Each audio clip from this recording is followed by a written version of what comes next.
So what do you know about bipedal hominids? Have you seen any lately? Have I seen any? I've never seen one. I've heard some weird stuff, and I've seen some weird things.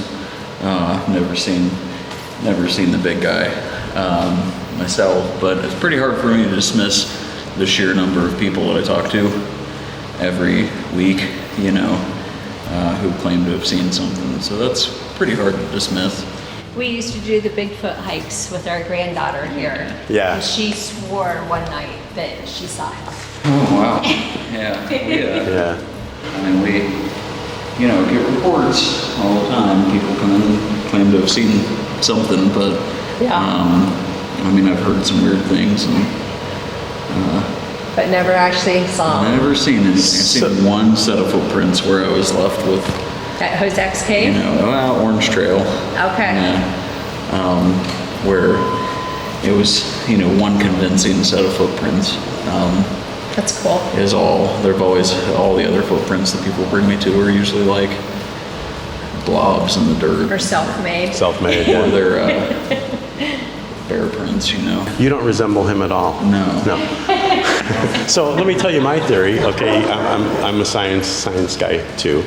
My theory is that the Bigfoot legends, you know how they go so far back, were created as this form of social control. Oh, yeah. Okay, kind of like churches were created to just kind of keep people organized. I mean, I'm not touting the belief in God or anything. That's not what this is about. But I think the legend of Bigfoot was formed as social control to keep the tribes together. Don't go wandering out, or the big monster will get you. I mean, So, that's a theory I have. A lot of cultures have folklore that's meant to keep you out of Meant to keep you in control, right? Meant to keep you out of a dangerous area. It's fascinating to me that pretty much across the board, every culture globally even has stories of big people or little people. Right, You know? right. You look at almost everywhere, even Australia has the owlie, you know. Yeah. So that's fascinating to me. It's fascinating to me too. So What I always tell people is, you know, regardless if it's real or not, it kind of depends on how objective your reality is to begin with. Wear a Bigfoot t-shirt anywhere. You go out to a rural Walmart in Nebraska and wear a Bigfoot t-shirt, like people will Everybody knows. everybody know knows. what it is. Yeah. And a lot of people either actually believe in Bigfoot themselves or at least know someone in their orbit who believes in Bigfoot. So to me, like, you know, depending on how objective your reality is, Right. that kind of makes it real to begin with. Do you they know? still do the conference here, or did they move that to Jurassic Yeah, Park? no, They still no. do it here. They do it here, first weekend in May every year. Yeah. I know you have that nice display outside. You had a gentleman here with castings one year, Yeah. and he was up at the campground by the mineral thing, and that was fascinating to see the castings. That's just neat. And we still do that. I do monthly hikes through the summer. Oh, you do the Bigfoot hikes. When are they?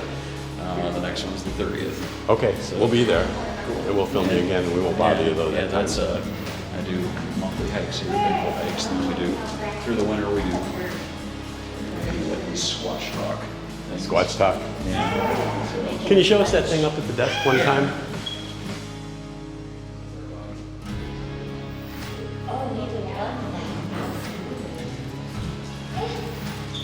There's other people here. We don't want to hog all John's time because he's a very interesting man.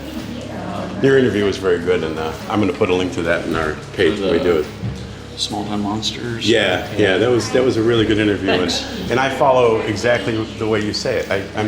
I have some skepticism, but I also can accept the fact that it could be a reality. Yeah. And it's, you know, just because you haven't seen it, there's a lot of things I haven't I seen. always say it's like the poster in the X-Files, you know. I want to believe. I want to believe. Right. Let's just say I want to believe. So this is a replica of a Gigantopithecus skull, and this is actually a replica of the fossil. It's found in Go ahead. China. No, that's fine. And the rest is kind of a composite based on the proportions of the jawbone. And where did this creature live? Southeast Asia, parts of Asia. It's known in the fossil record mostly because of teeth and jawbones. But it's the closest thing, really, that we have that seems to fit the bill for Bigfoot. The It's got Bigfoot this profile. flat face, and this is called a sagittal crest. Now we don't have sagittal crests. Right. Our primate head doesn't, because we process our food. We can cut our food. We cut our food and grind up grains. That's massive jaw strength. We don't need all those muscle attachments for jaw strength anymore. But Bigfoot's often depicted with this sort of sloping, kind of cone-shaped head, Which indicates strong jaws. a sagittal crest. Which means that his mastication, he probably tearing flesh and bone and everything else. Well, and also processing coarse vegetation. It's very, very important. Trees. Yeah, it's very important. Gorillas have massive sagittal crests because they're processing coarse vegetation pretty frequently. So is there any implication that the reason you have this here, that when Pangea was here, that this creature just stayed when the continent separated? No, it's more because it's the closest thing in the fossil record. Okay. Because I think the running theory with if Bigfoot exists, the running theory is that some ancestor of Gigantopithecus, continued to thrive and actually probably migrated over the land bridge, much like modern humans did, to populate the new, the North American continent. Right.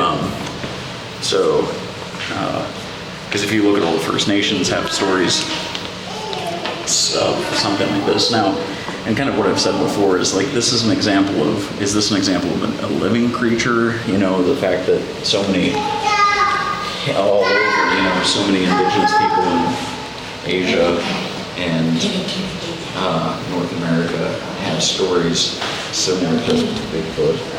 Is it an instance where it's talking about a real living creature, or a creature whose timeline overlap with ours that no longer exists? We don't know that. But I think it's, like I said, it's pretty fascinating that people are seeing things. So, you know what I mean? And what are people seeing if they're not? How many upright bears are there? Right.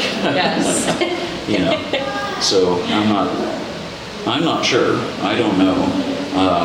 What I usually tell people is when I got involved with Bigfoot and really any of this high strangeness stuff, any of this stuff, what I usually tell people is like, I got to get real comfortable with I don't know pretty quickly. I live in a world where I don't know, but I can check a field guide. Is a feasible thing. You know what I mean? I don't know what that bug is, but Google it. Give me 5 minutes, and I'll look it on my, I'll look it up in a field guide, and I'll grab a field guide.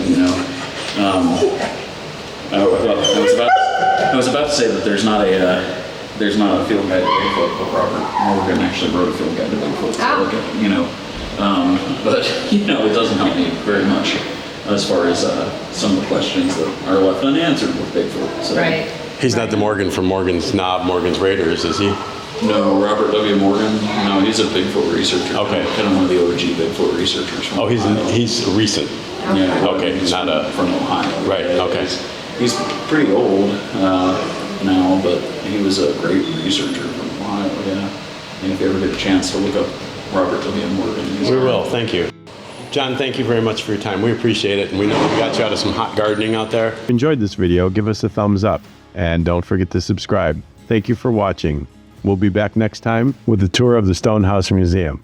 Life's an adventure. Roll with it.